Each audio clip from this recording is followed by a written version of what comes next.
"You don't belong at this table anymore, Frank." My daughter's husband said it flat, like he was reading a weather report, and reached over and pulled the chair right out from under me before I'd even sat down. I heard it crack against the wall. I didn't shout. I didn't grab his collar, though God knows my hands wanted to. I straightened my jacket, looked at the deed sitting in my breast pocket where it had been for 3 weeks, and asked him one question that made my own daughter go white as the tablecloth. "Whose name is on the mortgage, Aaron?" "My name is Frank Delacroix. I'm 63 years old. Before I tell you how a retired fire marshal ended up a stranger in his own dining room, do me a favor and tell me where you're tuning in from tonight. Type your city. Tell me if it's raining where you are. And if you've ever had someone under your own roof look you dead in the eye and lie to your face, hit that like button. Because tonight, I promise you, the liar loses." It was the Saturday before Thanksgiving, and Millbrook, Ohio was already buried under an early snow, the kind that comes down heavy and wet and makes the whole town go quiet. Inside my house, the one I'd owned outright for 11 years, the smell of a turkey brining in the fridge mixed with pine from the wreath my wife Carol used to hang every single year without fail. Carol had been gone 14 months. Aneurysm. Sudden. No warning. No goodbye. One Tuesday, she was arguing with me about whether the storm windows needed replacing, and by Wednesday, I was picking out a casket.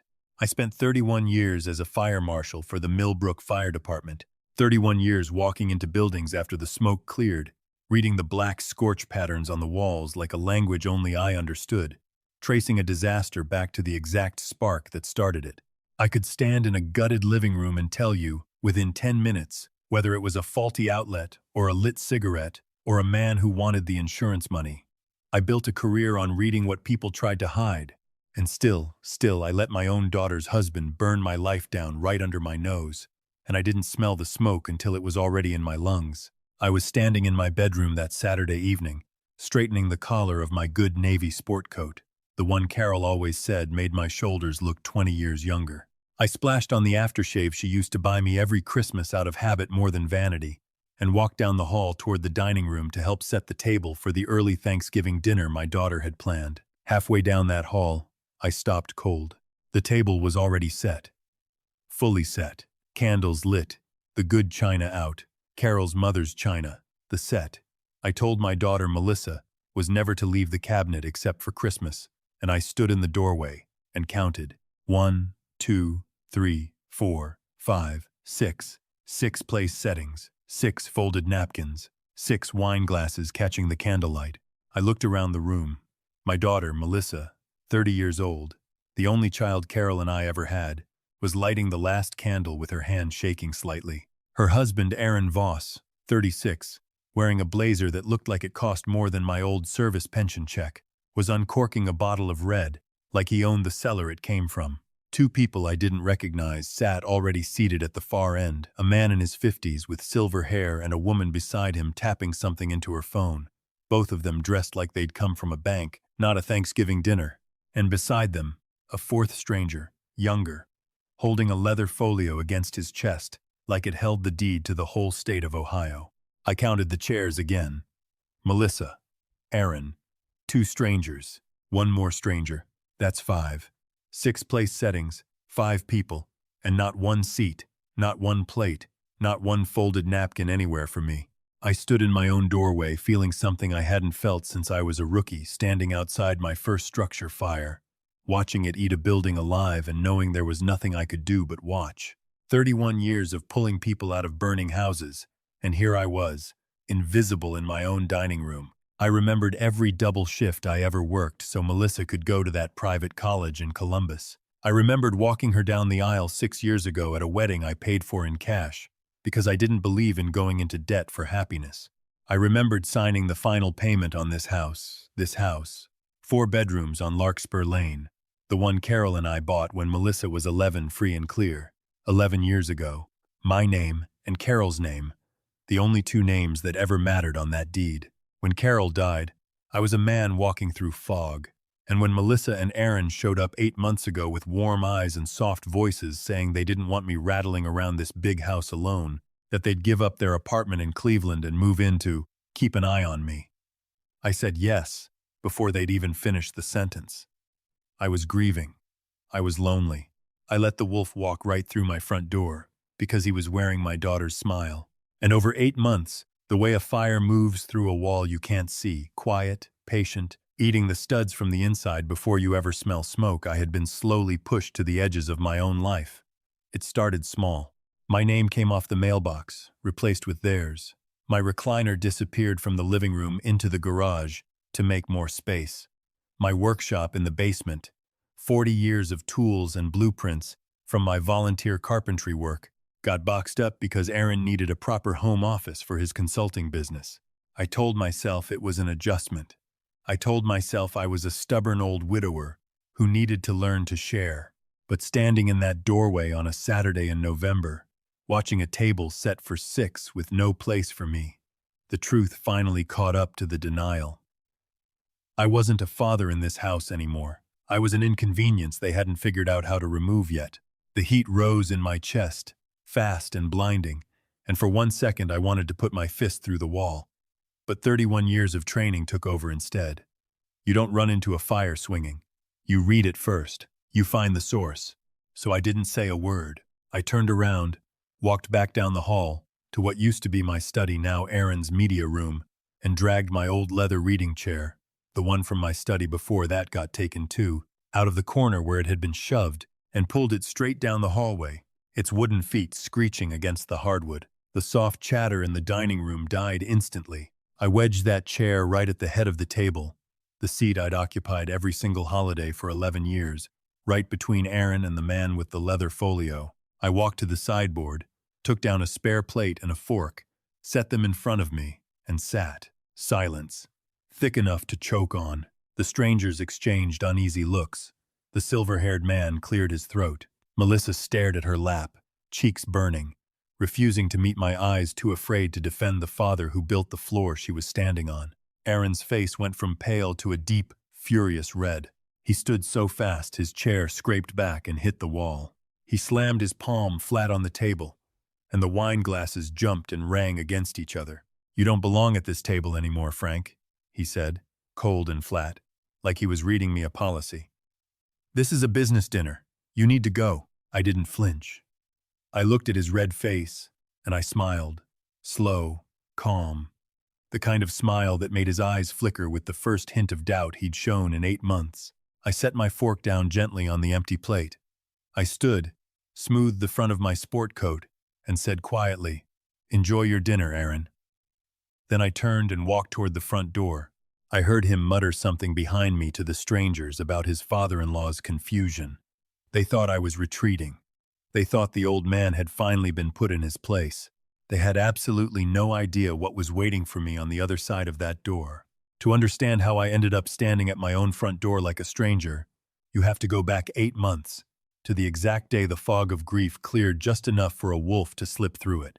Carol died in September of the year before. Fast, no warning. 1 week she was arguing with me about storm windows, and 2 weeks later I was standing over a grave in my dress uniform because 31 years with the department earns you a flag on the casket. Without her, that 4-bedroom house on Larkspur Lane felt like an empty warehouse. I'm a man who spent his career reading structural failure, cause and origin, the difference between an accident and something deliberately set. And yet when my own foundation cracked, I couldn't see it happening in my own living room.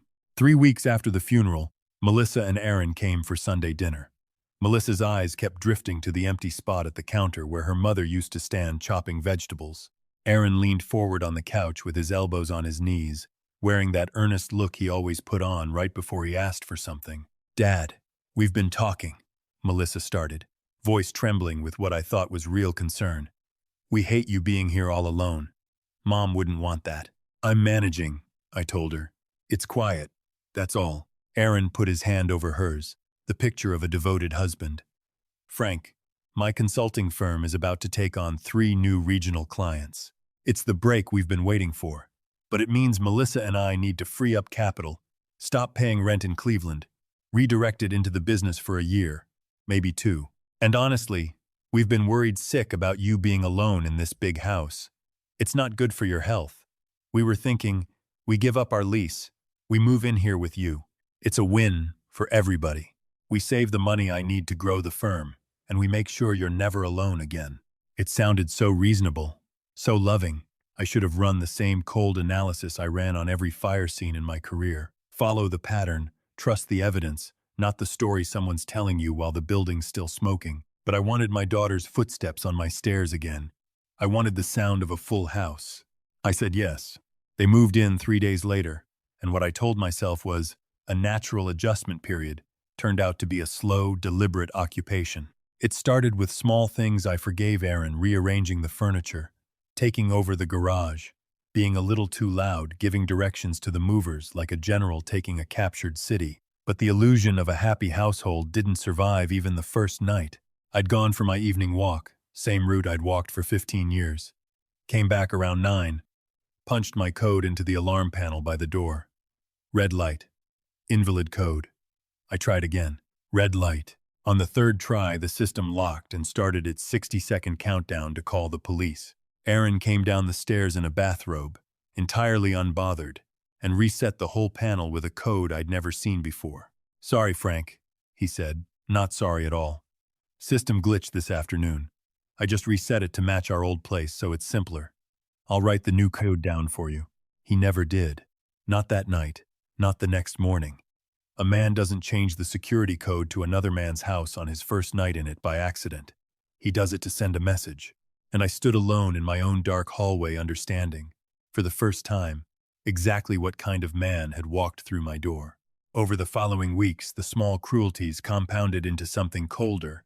My basement workshop, 40 years of hand tools, half-finished birdhouses, the workbench I built with my own father when I was 19, got boxed into a dozen cardboard cartons while I was at the grocery store, replaced with a glass desk, dual monitors, a tangle of cable for Aaron's home office.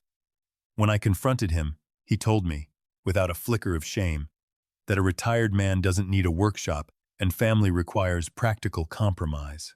When I went to Melissa, she didn't defend me. She told me, gently, like I was a child throwing a tantrum, that maybe it was time I thought about moving down to the finished basement guest suite, no stairs, safer for my knees, which were, incidentally, perfectly fine. She framed my eviction from my own upstairs bedroom as an act of loving concern. I didn't argue. Arguing with a liar only teaches them to lie better. I packed my clothes and moved downstairs. It was in that basement, 2 weeks later, lying awake past midnight, that I heard heavy furniture being dragged across the hardwood directly above my head, the sound coming from what used to be my bedroom, Carol's and mine for 11 years. I crept up the stairs and cracked the basement door open just enough to see the front door standing wide open, Aaron struggling to shove something heavy out onto the porch and down toward a rented dumpster parked at the curb. It was Carol's cedar hope chest, her grandmother's, hand-carved, the one piece of furniture she loved more than anything in that house, the one I promised her, standing right beside her hospital bed I would never let anyone touch. Aaron shoved it off the edge of the porch. It cracked apart on the concrete steps below, splintered wood scattering across the frozen driveway. He dragged the pieces to the dumpster, wiped his hands on his slacks, and walked back inside without a single flicker of guilt.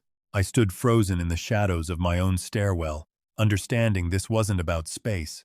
This was erasure. Deliberate, cruel, methodical erasure of my life from these walls. The morning after, I didn't confront him. I sat in my basement with black coffee and did what I've done at every fire scene for 31 years. I looked for the point of origin. Structures don't collapse without pressure applied somewhere specific. Aaron was applying pressure. What was driving it? I started watching him the way I used to walk a scorched building, inch by inch, looking for the accelerant. And I found the anomaly fast. A man who claimed to run a booming consulting firm had developed an obsessive habit of meeting our mail carrier at the curb every single morning at 10:40, taking the stack directly from her hands before it ever reached the house, and disappearing into his office for an hour. What made it to the kitchen counter afterward was flyers and coupons. Nothing else. Ever. The chance to find out came on a gray Tuesday when Aaron and Melissa left for a client dinner downtown. As soon as their taillights disappeared down Larkspur Lane, I went straight for the garage recycling bin. Aaron was careful about most things, but arrogant men get sloppy. He'd been emptying his paper shredder straight into our household recycling, instead of a separate bin. I scooped double handfuls of shredded paper into a garbage bag and carried it down to my basement. It took me most of the night, sorting by weight and texture the way I used to sort debris at a scene for evidence. But eventually my fingers found a different kind of paper, heavier, glossy, corporate stock. Piece by piece, under my reading lamp, I taped together the corner of a letterhead. First Heritage Bank. The same bank that had held Carol's and my mortgage for 11 years, paid off in full. The letter confirming it framed and hanging, ironically, in what used to be my study. I kept working, hands shaking, until I had enough of the letter reassembled to read it. It was dated 9 days earlier, addressed to me. Not Aaron, not Melissa. Frank Delacroix. I had not spoken to that bank in over a decade, and yet there, taped together on my bedspread at 1 in the morning, was a letter congratulating me on approval for a home equity line of credit in the amount of $1.2 million against a house I owned free and clear that I had never applied for. I sat with that reconstructed letter until my eyes blurred. A loan of that size against an unencumbered house requires a signature, a notarized signature. I hadn't signed anything. That same week I noticed the small dark blue box in my bedroom wall safe, the one behind the painting of the old Millbrook firehouse. The safe only Carol, Melissa, and I knew the code too felt lighter than it should. I opened it and found it empty. Carol's engagement ring, the one I'd saved 8 months' pay to buy her in 1987, the one she wore every day until the hospital made her take it off, was gone. I marched upstairs and confronted Melissa in the kitchen, slammed the empty box on the counter. She went pale, stammered that she didn't know what I was talking about, that maybe I'd misplaced it, the same tired script every guilty person tells themselves is convincing. Aaron walked in right on cue, all patronizing calm, told me gently that I'd actually mentioned moving the ring to a safety deposit box last month, that my memory had been slipping lately, that the stress of losing Carol had clearly been harder on me than I realized. He was building a narrative, the confused, declining old man right in front of me, rehearsing the lie he'd need later. I understood, in that moment, exactly what kind of trap I was standing in. If I fought back loudly, I'd only prove their story. So I did something I'd never done in 31 years of running toward danger. I played dead. I let my shoulders slump. I told them maybe my mind was playing tricks. I walked back to my basement, and I began plotting the fire's counterattack from underneath the floorboards where they'd buried me. 2 days later, still playing the frail, confused old man, I followed Aaron on foot when he claimed to be meeting a client for lunch. An old fire marshal never forgets how to tail a subject without being seen. He didn't go to any office building. He walked 3 blocks to my own backyard, where, waiting by the detached garage, were 3 men in tailored suits I'd never seen in my life, walking my property line, pointing at the roof line, one of them smoking a cigar and flicking ash onto Carol's rose bed. I hid behind the tool shed and listened. Aaron was giving them a tour like the property was already his, bragging about 2 acres in one of the best school districts in the county, promising them the asset was fully unencumbered and completely accessible. One of the men, the one holding a leather folio, asked flatly, "What about the current owner? Is the old man going to be a problem when the transfer clears?" Aaron laughed, low and confident, and said, "Don't worry about Frank. He won't be a problem much longer." Those words hit me like a fist to the sternum. This wasn't a greedy son-in-law helping himself to some jewelry. This was a man actively planning my erasure. I didn't sleep that night. The next morning, I put on my good coat, walked 3 blocks to a payphone outside the pharmacy, because I no longer trusted a single device inside my own house, and called the one man who'd never once lied to me in 40 years. My old friend and attorney, Gordon Pruitt. Gordon had handled every legal matter for the fire department's union for 2 decades before going private. I sat in his office an hour later and told him everything. The forged loan letter, the missing ring, the strangers walking my yard, the words, "He won't be a problem much longer." Gordon went quiet in a way I'd only ever seen him go quiet once before, the day his own brother was diagnosed. He pulled up the county property database, then called a contact inside the bank's fraud department. 20 minutes later, he set down the phone and looked at me like a man about to deliver a diagnosis. "Frank, it's real. The $1.2 million line of credit isn't in early review, it's in final underwriting. The appraisal's already been done. Funds disperse in 16 days. I never signed anything, I said. You didn't have to. Gordon slid a stapled document across the desk. Because somebody gave them a document that says they didn't need your signature at all. It was a power of attorney, full financial and medical authority, granted to Melissa Delacroix Voss, my signature at the bottom, notarized, flawless every loop and slant exactly how I'd signed 1,000 incident reports over 3 decades. A perfect forgery. Gordon's jaw tightened. This isn't a greedy son-in-law skimming off the top, Frank. This is a coordinated financial crime, and it's not going to stop with the money. He called in a man named Curtis Boone, a retired federal financial investigator who now ran a small private practice for exactly these situations. Elder financial exploitation, the kind police departments rarely have the resources to untangle. Curtis took 48 hours and came back with a folder an inch thick. Aaron's consulting firm, it turned out, had no clients. None. It existed on paper only, a shell built to look legitimate for exactly this purpose. What Aaron actually did with his days was trade options on borrowed margin, and he was catastrophically bad at it. He'd burned through his own savings, most of Melissa's inheritance from her grandmother, and had gone, 6 months ago, to a private lender operating well outside any regulated system. He currently owed that lender just under $310,000, and that lender did not send polite letters. That's the pressure, Curtis said. He's not doing this because he's greedy. He's doing this because he's drowning, and you're the only thing left to grab onto. And then Curtis opened a second, thinner folder, and his voice changed, softened. The way you talk to someone right before you tell them something that's going to break them. There's one more piece, he said. I found his deleted email drafts. 2 weeks ago, right around when your daughter started telling people you'd been forgetful, Aaron contacted the intake office of a long-term memory care facility 2 counties over. Locked unit. He's already submitted paperwork using the forged power of attorney for an involuntary admission. He's paid a private physician for a diagnosis. He never examined you. The admission's scheduled for the Monday after Thanksgiving. The room went sideways for a second. They weren't just stealing my house. They were planning to lock me somewhere I could never contest it, never come home from, never be believed again. Today's Saturday, Gordon said quietly. We have 9 days. I went home that night and I did something I never thought I'd have to do in my own house. I started building a case against my own child. I told Melissa the next morning, in the frailest voice I could manage, that my back had gone out, that I needed to rest downstairs and not be disturbed. I watched relief flash across Aaron's face. A bedridden old man in the basement is a convenient story for the paperwork he was filing. That evening, once I heard them leave for dinner, I moved fast.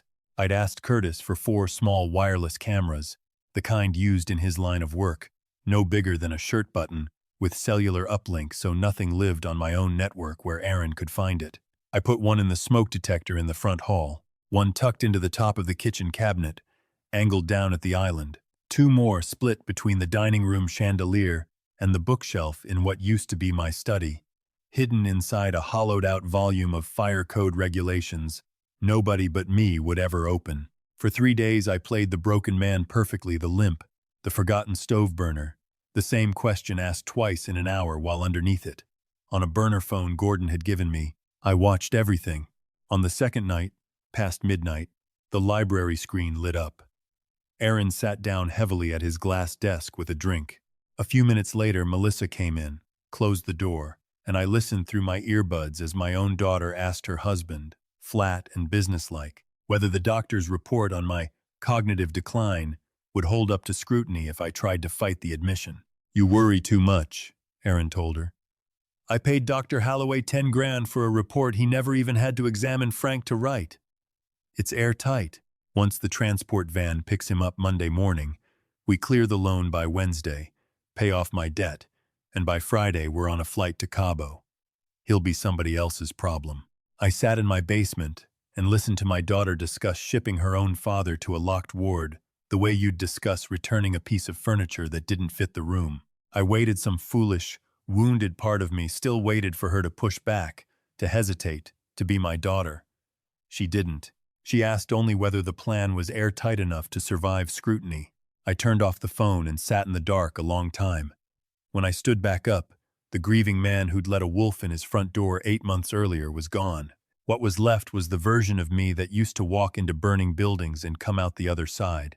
Thanksgiving Saturday, I dressed in my good Navy coat, put the folded property documents Gordon had prepared for me in my breast pocket, and climbed the stairs one deliberate step at a time.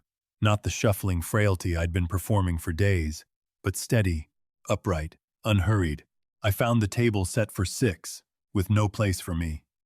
I dragged my chair to the head of it anyway. I watched Aaron's face go from confusion to rage, to that flat command, "You don't belong at this table anymore." Frank and I watched him think, for one final moment, that he'd won. I stood, told him to enjoy his dinner, and walked to the front door. I opened it myself. Standing on my porch in the falling snow was Gordon, and behind him, 2 Millbrook County Sheriff's deputies, red and blue light washing silently across the yard. I turned around and looked at the table. "Gentlemen," I said to the 2 strangers who weren't bankers at all. Curtis had confirmed, that very afternoon, they were the private lender's representatives, come to check on their collateral in person. "You're being lied to by a man who owes people money he can't pay. My son-in-law doesn't run a consulting firm. He runs a shell company. He's lost most of what he had gambling on margin, and the rest he stole from me." The lender's men went rigid, eyes swinging to Aaron with a coldness that had nothing to do with sympathy. Aaron spun toward them, sputtering that I was confused, that I had dementia, that there was documentation. I let him talk himself out completely before I said the words I'd rehearsed in my head every night for 9 days. "You can't borrow against a house you don't own, Aaron. 4 weeks ago, I moved this property into an irrevocable trust. My name isn't on the deed anymore. Neither is yours. The trust owns this house. Every signature on that power of attorney, every dollar of that loan, it's built on a foundation that doesn't exist." I watched something break behind his eyes, the exact look I used to see on a man's face at a fire scene when he realized the insurance investigator already knew. I pulled the burner phone from my pocket, pressed play, and my own recorded voice, his voice, Melissa's voice, every word of the plan to lock me away and fly to Cabo on my stolen equity filled the dining room through the sound system I'd wired into this house with my own 2 hands 20 years ago. The lender's man who'd been smoking in my yard stood up slowly, buttoned his jacket, and told Aaron he had 48 hours to find the money some other way, because there was no house left to squeeze it from. He walked out without waiting for the deputies to say a word. The deputies didn't wait either. They read Aaron his rights over the sound of my own recorded voice still looping through the speakers, and led him out in handcuffs while Melissa collapsed against the kitchen island, sobbing that she'd been manipulated, that she never wanted any of this, that Aaron had controlled her mind. I let her cry. Then I reached into my coat and set a pawn shop receipt on the counter in front of her. Curtis had found it 2 days earlier, a shop 40 minutes outside town, Carol's ring listed and sold under Melissa's own name, not Aaron's. "He didn't do that," I told her quietly. "You did." She had nothing left to say. I gave her 1 hour to pack what fit in her car and told her if she was still in my house past 10 o'clock, I'd press charges myself. She was gone by 9:40. I called a locksmith that same night, and by the time the last cruiser's lights faded down Larkspur Lane, every lock in my house had been changed. I walked through the quiet rooms alone for the first time in 8 months, past the dining table where the wine had already started to dry into the linen, past the cameras I'd hidden in the walls, finally allowed to come down. I poured a small glass of the good scotch I'd been saving, sat in the chair across from Carol's portrait above the mantel, and raised the glass to her. I kept my promise. I protected what we built, and I learned, at 63 years old, that love without respect isn't love at all. It's just a door you left unlocked for somebody to walk through and take everything. If you've ever had someone you trusted try to convince you that you were the one losing your mind, I want you to know you weren't. Stand firm. Guard what's yours. And never let anyone, blood or not, tell you that you don't belong at your own table. If this one hit home, hit like, subscribe, and tell me in the comments where are you watching from tonight and the time is it where you are. I'll see you in the next one.